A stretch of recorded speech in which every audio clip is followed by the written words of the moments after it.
8th. On March 2nd, you said, and this is a quote, "This was a massive, overwhelming attack across all domains of warfare, striking more than 1,000 targets in the first 24 hours. On March 10th, you said, "Yet again, our most intense day of strikes inside of Iran." On April 6th, you said, and this is another quote, "The largest volume of strikes since day one of this operation." Your department has released video after video of things blowing up. None of us doubt the strength of the U.S. military and their ability to do hard things. I understand that better than anybody. The questions we should be asking and answering are, what does this cost us and what does it achieve for the American people? Many of these strikes use our best weapons, and we're using a lot of them and a lot of interceptors. Open source reporting has estimated that the military has used an outrageous number of Patriots. I'm not even going to say the numbers. But a lot of Patriots, a lot of THAAD rounds, JASSM-ER, Tomahawks, very expensive, exquisite. We can't make these munitions overnight, and it's clear from your budget request that you know that. Can you tell us how many years specifically is it going to take to replace these systems?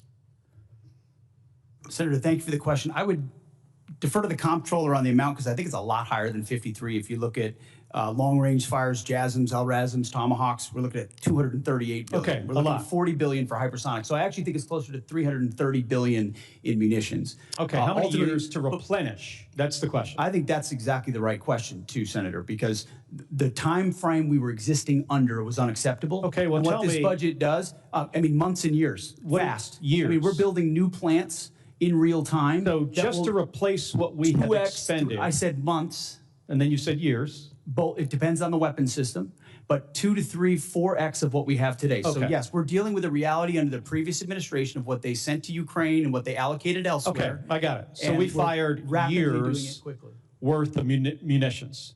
And it is clear that these are being expended to try to achieve some objectives. That was the plan. But, Mr. Secretary, this war is stuck. The Strait of Hormuz is closed. The Iranian regime is in place. The nuclear material still in their hands. Americans are being crushed by higher costs. And it's not clear to them at all what the goal of this war is. So, I've got about a minute, and I want to go to another topic. I saw your hearing yesterday, and I'm going to give you one more chance to address a question here. It's my understanding that the definition of no quarter is that legitimate offers of surrender will be refused or that detainees will be executed. Is that your understanding of the definition? The only entity that would kill detainees or target civilians is the Iranians, and they're the ones being crushed. So the Iranian military and their military capabilities. The question is, I disagree completely with your articulation. No, do you understand the definition that I just read you? Because that's the definition from your department's Law of War manual. Is that your understanding? And I'm gonna just get to the point here. We fight to win and we follow the law, Senator. Okay, so your quote was, "We will keep pushing, keep advancing, no quarter, no mercy for our enemies." And yesterday you did not clarify whether you stand by this statement. So I'm going to give you another opportunity to clarify if that is what you meant. Do you stand by that statement you made on March 13th? We have untied the hands of our warfighters. We fight to win, and we follow the law. Okay, so you're not clarifying. So you stand by that statement. So you're the Secretary of Defense. The things you say matter. And your response here, right now, makes it clear to the American people exactly why you are not right for this job. It makes it clear to our enemies, Senator. Thank you, Mr. Chairman. Thank you. Senator Sheehy has left the room, but it's been whispered to me that I just referred to him in the last exchange as Senator Schmidt. I don't know if he considered that a compliment or an insult, but I would do correct that for the record. Senator Slotkin, I think you were next. Thank you.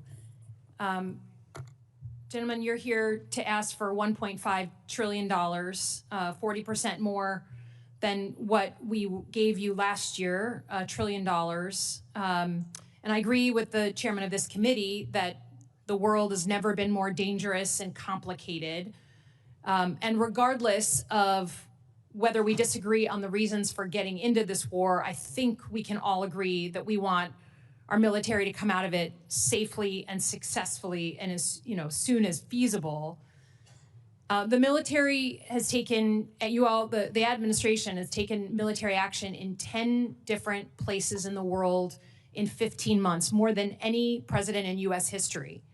I think President Trump has really become a foreign policy president. And many of those operations, were on the news for a couple of days, but then the American public didn't feel them. And I think the difference with this war with Iran is that the American public is feeling it in their pocketbooks. Gas in Michigan is $4.99 today. The cost of fertilizer, of airline tickets, things that are real to people. Secretary Hegseth, the president said that you were most keen on this war. He said that you were the most gung-ho about it. I think despite us all wanting to come out of this successfully, it is hard to miss that we are at the stalemate, that we don't control the Strait of Hormuz because shipping is not getting through. And we can block what they're trying to get through, but nothing is moving and it's costing the American public. And I think that's a fundamentally different moment than the rest of the military action we've taken. Even in Middle East 101 class, we used to talk about and run war games on the Strait of Hormuz. It's a strategic geography that the Iranians have.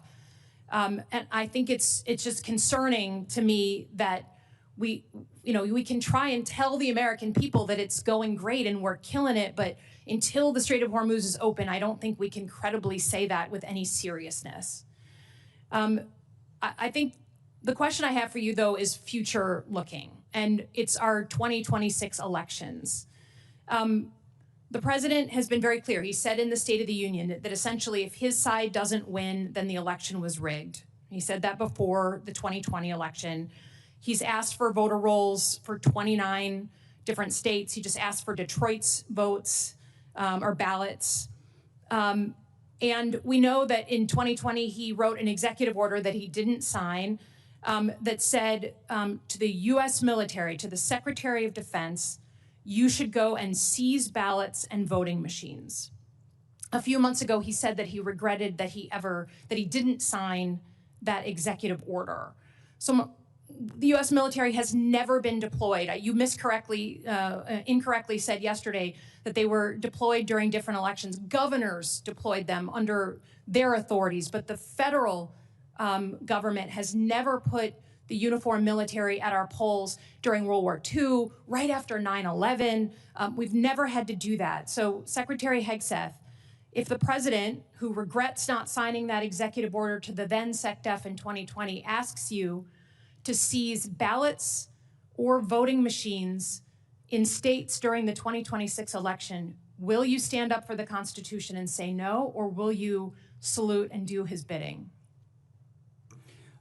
Senator, I didn't get a chance to answer the front part of your question, which, there was a lot of deferred maintenance under the Biden administration that needed to be addressed because the world was in chaos when President Trump was elected. Just address the election issue, please. Well, again, that's the most important thing. It's what's happening. It's yet another gotcha hypothetical, which is your specialty. It's not. We had an executive order under the Biden administration in 2024.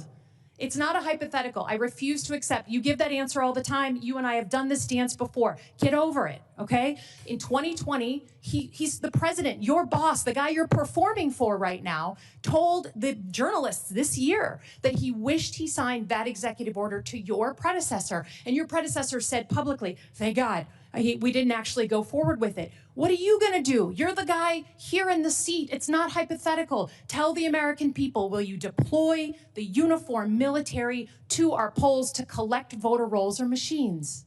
Are you accusing me of performing? Because you're performing for cable news right now. But just Mr. answer the Secretary, question. we have It's a hypothetical. By the way, in 2024, under the Biden administration, 15 states did deploy Under troops their to polling governor's stations. authority, when their governors asked for it. What did Joe Biden say about that? That's fundamentally, I don't think anything, because he needed them for cybersecurity and for COVID. Trump did it too, under Trump. But it was not the federal decision. It was those governors of the states under their authorities, okay? It's never been done in our history. Please stand up for the Constitution. Do not send uniformed military to our polls. Do you have a response to that portion of the question, Mr. Secretary? I've never been ordered to do anything illegal, and I won't. That goes without saying. Thank you for the answer. Senator Duckworth, you're now recognized. Thank you, Mr. Chairman. Despite his campaign promise of no new wars, President Trump has been obsessed with using the military any chance he gets, from deploying troops to American cities, to propping up Maduro's chosen #2 in Venezuela, to an endless war of boat strikes in the Caribbean Sea, and now in an illegal war with Iran, where hundreds of thousands of our troops are in harm's way every day with no exit strategy in sight. This administration hides bad policy behind the exceptional military operations and the valor of our uniformed personnel.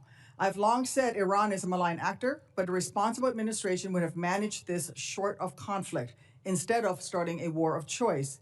There was no imminent threat to the United States or our troops. The military was not the most effective tool to get Iran to capitulate, as we're already seeing too clearly now. And using force has made Americans in the Middle East less safe while spiking costs for Americans here at home, all to the tune of 14 service members dead, hundreds wounded, billions of taxpayer dollars, and untold costs to our military readiness. This administration claims to be focused on the warfighter, but President Trump told us when he announced a war from his luxury resort that he expected service members to die. Now, sadly, it's clear how unserious Trump is about his role as the commander-in-chief. His war within Iran has already reminded us how important it is to prevent a war, how serious it is to ask the military to wage one under poor strategic direction, how destructive a wide-ranging war can be for Americans, for our service members, and how difficult it is to actually end one once you start it. The incompetence and casual disregard for our service members' professionalism and sacrifice is, in my opinion, a scandal. General Caine, can you tell us the status of the Iranian Revolutionary Guard Corps' Navy, the entity actively closing the strait? Senator, apologies. I was listening to you. I was just trying to write it down. No worries. They're mostly destroyed. CENTCOM continues to watch them. Not the Iranian Navy. No. The IRCG. Yes, ma'am. The smaller, I won't get into any classified materials, but the smaller, fast, and smaller boats, Boston whaler-sized boats. There's still some out there. Yes, ma'am. So this administration and the Secretary of Defense has been boasting about sinking the ships of the Iranian Navy, but let's call this what it is. It's misdirection. They want us to focus on the impressive number of large Iranian ships underwater to distract from the fact that they had no plans for the second Navy that Iran owns that has always been a hard problem to address by military force. The IRCG Navy, not the Iranian Navy, has been Iran's tip of the spear in the Straits of Hormuz, seizing vessels and threatening to target U.S. assets. Iran has long invested in this second asymmetrical Navy specifically to develop capabilities that would be difficult for conventional U.S. military forces to target. Iran's advantage was well known to anyone paying attention. I have no doubt that competent planners in the Pentagon raised their concerns about a quagmire in the strait to leadership. The question is why their leadership did not pay attention to this sound advice. Hubris is not strategy, and in war it costs lives. Even if the strait reopens, this administration has created a new, less safe world by initiating and then bungling this crisis and teaching Iran that it can charge $1 million a ship to transit the strait. It will take a long time for the global economy to bounce back to normal trade flows, and Iran has learned, again, that they can charge $1 million per ship, creating a new funding line for their malicious activity against Americans for years to come. And in the Indo-Pacific, I don't doubt that if the worst day comes, our military will step up to challenge and defend Americans and our interests with military force. But will they be asked to lay down their lives unnecessarily just because the White House was unready and incapable of preventing a crisis boiling over into a war in the Indo-Pacific? General Caine, do you agree that the military would benefit from significant intra-agency planning by the Department of Defense on actions short of war that can be taken if a crisis occurs? Ma'am, I appreciate that question. You highlighting the importance of that, and we have really great relationships now on the joint staff with the interagency. I think our relationship, in particular, I'll just pick CIA. I think it's the best it's ever been. We're really working hard to find the best of Title 10 capabilities, plus the best of Title 50 to ensure that we deliver really entrepreneurial options for our national policymakers to do what you're talking about, Senator. All right. But I am concerned because during the recent NDS hearing, I laid out the very real ways that a crisis in just one of the dozens of flashpoints in the Indo-Pacific could be devastating for our service members, Americans, and our American economy. But since then, this administration has only further diminished DoD's ability to prepare for these crises. In fact, as many as 1/3 of the assets in the Middle East originally meant to be in the Indo-Pacific. This war of choice is draining our military resources. We need leaders who do everything they can to ensure warfighters only fight when they have to, not because of one man's whims and a lack of bravery among the yes men he surrounds himself with. I thank you for your service, General, and I continue to look forward to working with you. Thank you, Senator Duckworth. Senator Rosen. Thank you, Mr. Chairman. Thank you, Ranking Member Reed. Thank you, General, for your service. Before I begin my questions for Secretary Hegseth, I have one brief, important question for General Caine. General, as you've acknowledged at your confirmation hearing, service members who served at locations which another U.S. government agency deems contaminated, like the Nevada Test and Training Range, should have the same presumption of radiation exposure as DOE employees who served alongside them. But we also must ensure that DoD provides the VA with the records proving that these individuals served there. So this is a problem that DoD has the power to solve. I know we've discussed this. So General Caine, will you commit to ensuring parity for DoD personnel who served in locations that the U.S. government has already deemed contaminated, identifying those who served in such locations, and providing documentation of that service to the VA so that they can receive the veterans benefits that they have earned? You bet, ma'am. And I'm, since our last time together on this, we've continued to chip away at removing or figuring out how to get past that one particular blocking in that record so that that data flows normally. And I'm committed to trying to solve that for those leaders and teammates who are out there at that site. Thank you. We'll look forward to continue to work with you on that. So Secretary Hegseth, I want to talk a little bit about AI. Because, of course, our service members deserve every advantage we can give them. So I just want you to help me understand this. In February, on the eve of Operation Epic Fury, you publicly designated Anthropic as a supply chain risk. However, this week, it's been reported that the White House is now helping agencies get around this decision to access Anthropic's technology. So the administration cannot credibly make both claims simultaneously. So before I ask you about the inconsistency, I just want you to reconfirm what it is you plan to use this technology for. It's been publicly reported that the decision to label Anthropic a national security risk was influenced by your personal and very public contract dispute with Anthropic when the company said that its technology could not be used for fully autonomous weapons targeting or mass surveillance of Americans. So following up on your response to Senator Rounds earlier, can you confirm whether or not there will always be a human in the loop when AI is used for lethal targeting decisions? Well, first of all, on Anthropic, they would not agree to our terms of service. That would be like Boeing giving us airplanes and telling us who we can shoot at. This is not. So this is not just about Anthropic, though. This is. I just want to be clear. And also, Anthropic is run by an ideological lunatic who shouldn't have But that's not my question. My question is AI decision making over what we do. Writ large. We follow the law, Senator. AI? Will you confirm? You said this to Senator Rounds earlier, so I'm just asking for you to. We follow the law, but we don't have to sign a different terms of agreement with Anthropic. This is not the question. This is not about Anthropic. This was just an example. I want you to confirm that whether or not there will always be a human in the loop when AI is used in a kill chain for lethal targeting decisions. Will there always be a human in a loop, or will AI make the decision? You said this to... We follow the law and humans make decisions. So you will confirm what you said to Senator Rounds, that a human will always be in the loop when AI is used. Which is why that's part of our terms of service anyway. you know, It's how we operate. all I want to say is this. There is a DoD directive, 3000.09, which mandates that autonomous and semi-autonomous weapon systems be designed to allow commanders and operators to exercise appropriate levels of human judgment over use of force. That is in the DoD That's why we follow the law, Senator. So the answer is yes, Mr. Secretary. The answer is we follow the law. Absolutely. I think this is more important than following the law. I think that people want to know that AI isn't going to make lethal decisions, and it is critically important. AI is not making lethal decisions. That's what we want to hear. We're going to follow on that one. I have just a few seconds left, but you keep doubling down on this phrase, Mr. Secretary. You compare journalists, you compare us, you compare so many to Pharisees. Pharisees. It's a problematic and historically weaponized term that casts Jewish communities as hypocritical or morally corrupt. You doubled down again and said it. Words matter. Words matter. What you choose to say, how we choose to say it.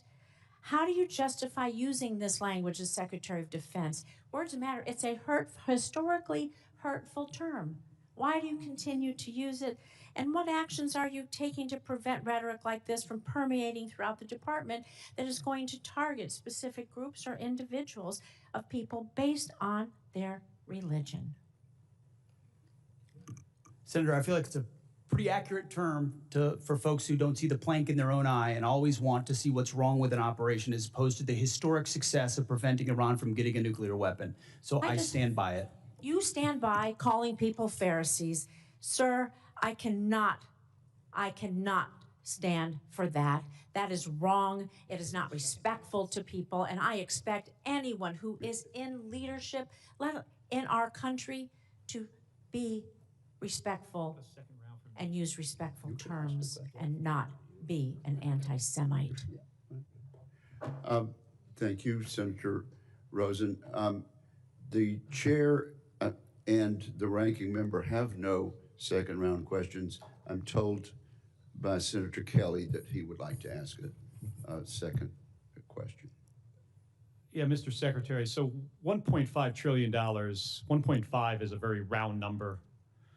You know, if you're putting together a budget, you'd come up with, these are the problems we're trying to solve. This is the capability we need. These are the systems we have to buy. And at the end of the day, it would spit out a number, and it's probably not 1.5 trillion. So to me, it feels like that number was just kind of pulled out of thin air. I took a look recently, and it seems that the defense budget of the rest of the world, I'm talking China, Russia, India, every Asian country, every European country, South America, everybody else is in the neighborhood, it looked like 1.7 to 1.8. So your request is approaching all defense spending from everybody else with the exception of us. That is a huge amount of money. You know, when I got here, you know, just 5 years ago, it was almost half of that. Through budget reconciliation, you've received a bunch of money to buy things, of some of the weapon systems, you know, to resupply what we need. I'm just trying to understand, you know, like, where is all this money going to go? And if you've figured out ahead of time, what do you want to spend this on? And by the way, there are systems the president wants. You know, he saw last summer how effective Iron Dome and David's Sling were.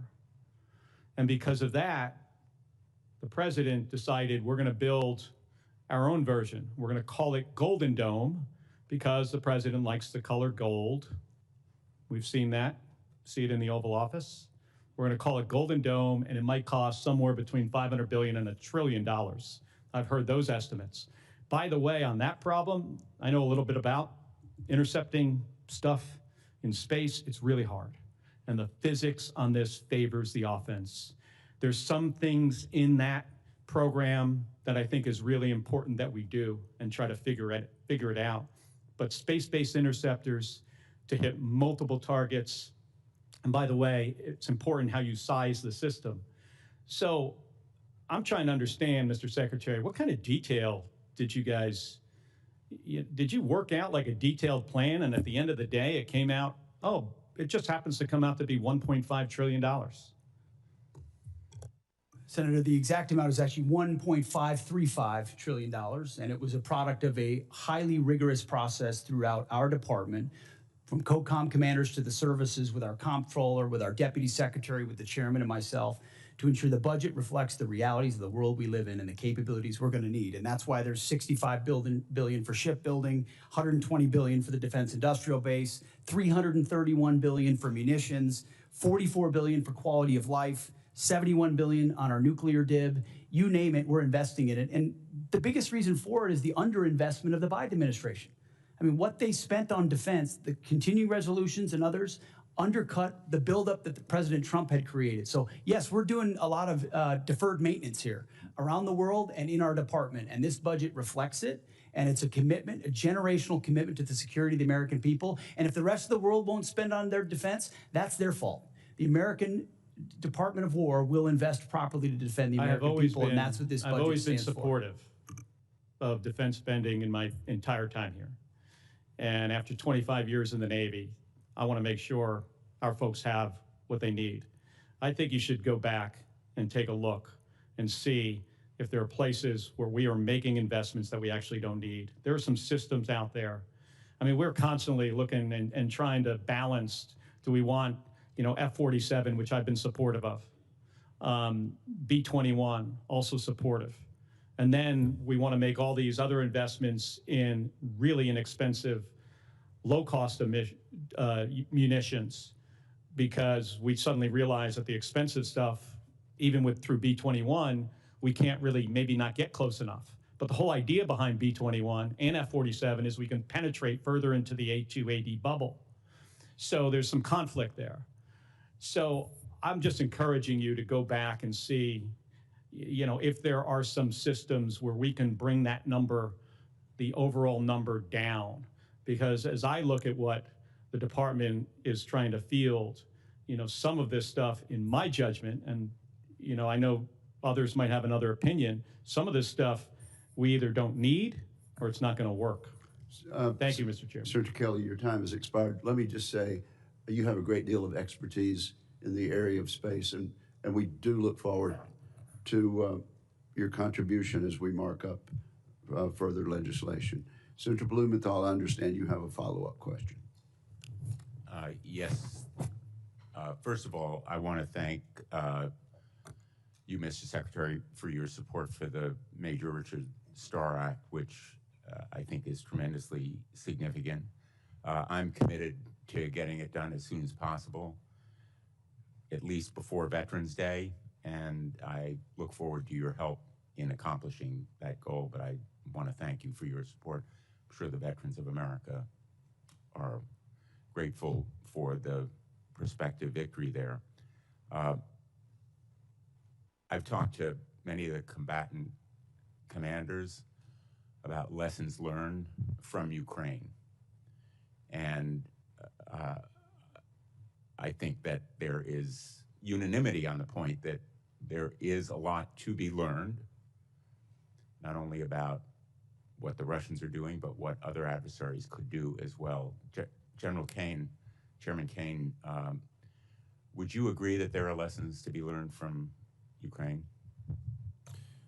You bet, Senator, and there's lessons learned from everywhere, and that's really the culture of our joint force right now, is to make sure that across the globe, anytime we're in contact with the enemy, we're going back and determining what we can learn from there. But a big one, if you'll allow me, a big one is mass and simultaneity, which is something the Secretary's taken a strong role in making sure that we're doing that through drone evaluations and things like that moving forward.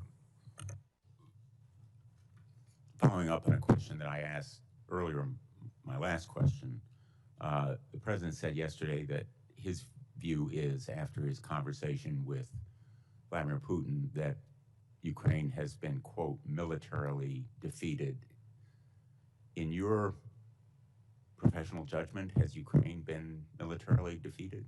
Sir, I haven't seen the president's quote, but you know, I'll go back to something I started with, and that's the importance of me maintaining trust with a variety of people. And you know, a president will make a wide range of comments and considerations as the commander-in-chief. You don't have to go too much farther. I understand the point that you're making. Yes, sir. Thank you. Sir. I appreciate it, Senator.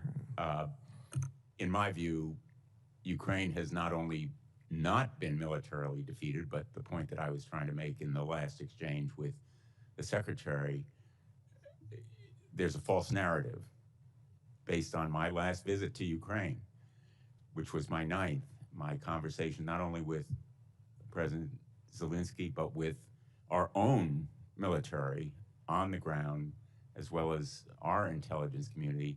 In fact, Ukraine arguably is winning. There is this false narrative, Russia's winning. Putin wants that false narrative to be our official narrative. I'm not putting words in your mouth, and you don't have to respond. I understand your reasons for not responding, but the American people should know that the President of the United States is undermining our security because Ukraine is holding the line against Vladimir Putin, who will keep going against Moldova, which I also visited on my last trip, against our NATO allies, and we still have an obligation under Article 5 to come to their defense, just as they did after 9/11, as King Charles so eloquently reminded us. And my view is, and this observation is hardly novel, that China is watching what we're doing in Ukraine. Would you agree? So I'd agree that China's watching everywhere and carefully thinking about what their force posture and approach will be. And I think they're learning a variety of things, to include the tenacity and grit of the joint force around the things that we've been ordered to do over the last year. But if they see weakness in our response to Russia and Ukraine, that will affect the deterrence of their possibly moving against one of our allies or partners in the Far East. Let me finally ask Mr. Hurst, your estimate of $25 billion, would you share with us what that estimate is based on? Yeah, we can work to get you a product with the details if you'd like. And finally, Mr. Secretary, is there going to be a report on the bombing of the school in the first day or so of the war? I know you were asked about it yesterday. I'm wondering whether you have a more detailed response that you can share with us. As I've said, that's under investigation at 15-6. A general officer from outside the chain of command has been reviewing it, and it's still within the parameters of the investigation. Will there be a preliminary report in the next few weeks, or do you have a time estimate? I don't have a time estimate for you, but it will be, it's right now within the parameters of the length of time that normally these investigations take. I'm asking because in your final response to Senator Gillibrand, you said that great care is taken to avoid civilian casualties, and it would be profoundly significant if that report were made available in a timely way to show, in fact, the commitment to avoiding civilian casualties and learning lessons from the mistake made there. Thank you, Senator Blumenthal. This concludes today's hearing. I'd like to thank our witnesses for their testimony. For the information of members, questions for the record would be due to the committee within 2 business days of the conclusion of the hearing. We are adjourned.